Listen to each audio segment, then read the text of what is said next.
سلطان دادهي النقو عدالة طوض النقو نبض الدنيا النقو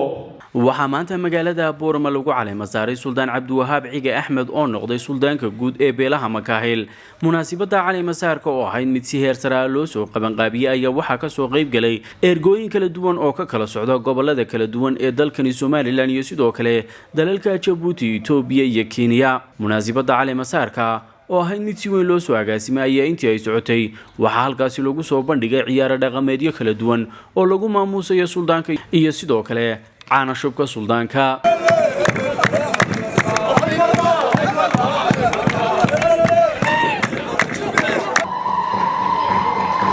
soo dhawaada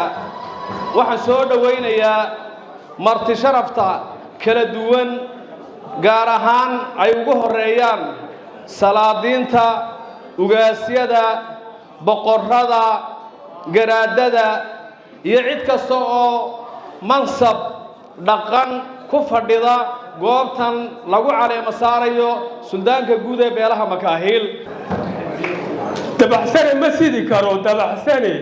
sidi karo xilka lagu dul saaray dareen feejigan lahaw haladay doora lahaw dulqaad iyo deeq lahaw bulshadu way daalanto dadaal badan bay rabtaaye haliyay daacada ahaw 12 sanadood baan arrinka soo wadnay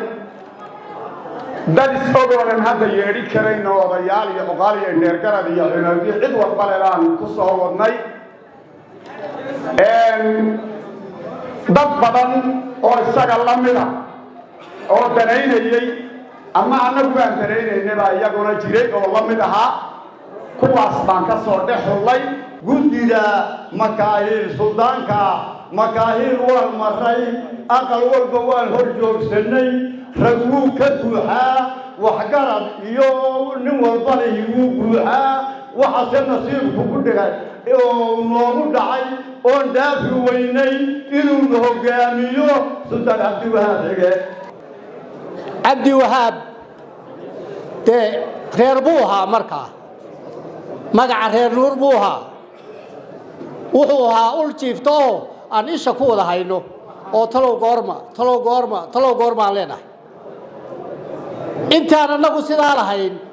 ayay guddidii Makaahilna iyaguna ay raadaan way la soo baxeen waan ku maaragtay mahadinaynaa Cabdiwahaab waan ku ducaynaynaa ilaahay garabkaaga ha galo ilaahay kaalmadaada ha noqdo ilaahay bitaana saalixa ku siiyo waxa kale oo mahad celinayaa guud ahaan beesha Makaahil ee suldaanka maanta la caleema saarayo Suldaan Cabdiwahaab Cige Axmed Odawaa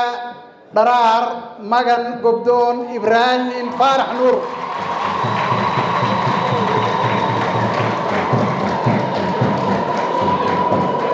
oo runtii mas'uuliyadan markaan qof ahaan u aqaano u qalma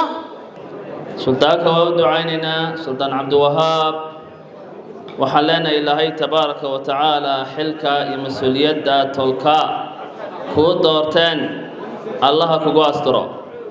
waxaan leeyahay suldaanta saddex hal istaalaali suldaan dareexo dacan duuran dudoon jilicsan saddexda istaalaali saddexda midda balida waa duu barxati furay xulida soo xusheen oo kaliya kaga harine imaka waxa dhacda inta xumaamad la saaraa laga dhaqaaqay hareeraha talada sidaa u muuqataan ee ay u soo xusheen hareerahana talada uga taagnaada oo markaa go'aan soo dhigtaan isaguna ha idin gudoomiyo waxaan ku leeyahay ilaahay ku dhiiray xilka waxaan kugu soo dhaweynaynaa bahda dhaqanka suudiinta ama cuqaasha wixii ka horeeyay kugu soo dhaweynaynaa waxaan leeyahay beelaha Makaahil hadaa soo xuwateen suldaanka hadaanu bahda dhaqanka nahay anoo ku hadlay magaca beelaha Garxajis Xasan Carigaabo oo gobolkii awoowayaasha ah oo Sheekh Samaroodna ku aasan yahay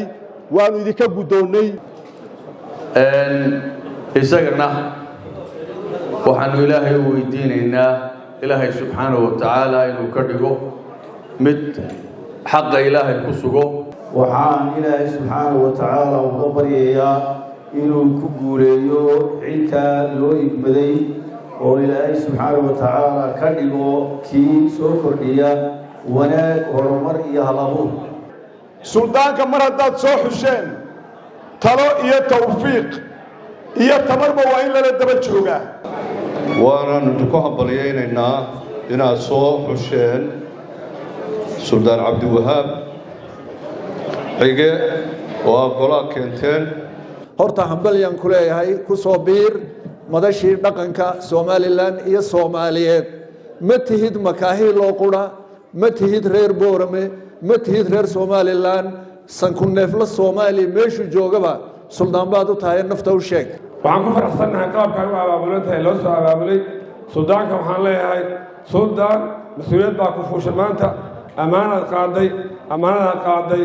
ilaahay uga cabso dhaweynayaa suldaanka aynu caleema saarayno ee suldaan cabdiwahaab cige waxaan leeyahay suldaan soo dhowow waxaa halka lagu caleema saarayaa wiilkii aan anigu abtiga u ahaa ninku wuxuu jecel yahay wiilkaa u dhalaa ee abtigu inuu sidaasoo kale noqdo cabdiwahaab waxaan ahay abtigii baan ahay waxaad xusi lahayd hooyadiina la xuso waayo dhaqanka yaraan buu ku bilaabay diinta culimmadu ka tirsan yahay dhaqaalaha baayac masharku ka tirsan yahay waa nin intaaba koobay waanu ducaynaynaa ilaahay xilkaa la saaray inuu la qabto waxaan kaloo iyagana u mahadnaqayaa gandihii halkan joogay 40 xubnood ka koobnaa oo runtii iyaguna asiibay inay suldaan cabdiwahaab suldaankii beesha makaahil u doortaan salaan kadib suldaanka cusub oo ku soo biiray salaadiintii dhaqanka marka u horraysa soo dhowow qalbi furan niyad faraxsan maskax fayoow suldaan cabdiwahaab waxaan leenahay allaha ku barakeeyo oo beesha ku soo xusheen ka mid nahayna kii lagu badhaadhay lagu barwaaqoba allaha kaa dhigo goortiidii ama gandihii noo soo xuray qodobada tilmaanta macnaha waxay ka tegeen laba qodob annagu haddaan nahay qaybta makaahilka waan soo xurnay inaan macnaha u gudbiyaan beesha makadoor hay u gudbisa beesha gadabuursi dhankooga waxaa hadalka iska daba qaatay wasiirka wasaaradda ganacsiga iyo sidoo kale wasiirka waxbarashada oo munaasabadani ka soo qayb galay alxamdulilah rabbilcaalamiin aad baan runtii u soo dhowaynaynaa anugu dardaarankayga walaalnimadu wuxuu yahay cabdiwahaabow tolkaa u dhexee siyaasadda aad ha u eegeegin ilaahayna ku waafajiyo sidii aad tolkaana hogaamin lahayd tolka guudna isku xili lahayd